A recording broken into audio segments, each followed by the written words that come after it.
toată lumea! Azi vom face un nou episod cu Gendama și da, vă rog frumos să dați un like, un share și tot ce vreți.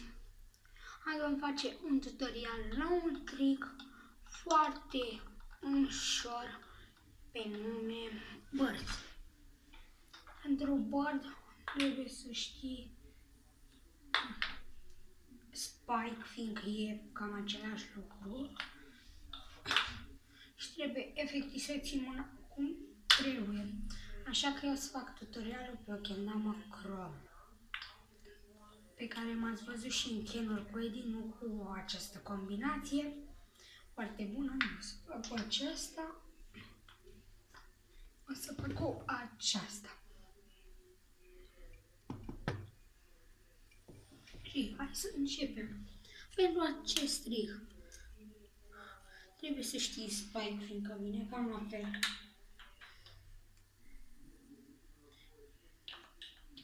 Stați. Efectiv cam așa arată Bird. Aveți nevoie de o cameră în care să stea foarte bine, fiindcă am văzut cum arată. Aveți nevoie de o Gendama care să stea, ce instale tricuri cum ar fi Bird și tot genul. Dacă știi să dai Bird, o să știi și stil și multe tricuri.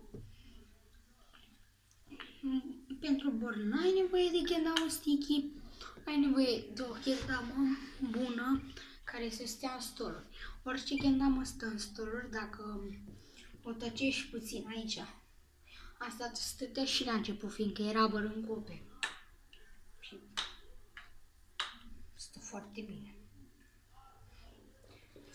Și da, dacă vreți încă câteva episoade de genul, spuneți-mi, o să le fac. Pa, pa!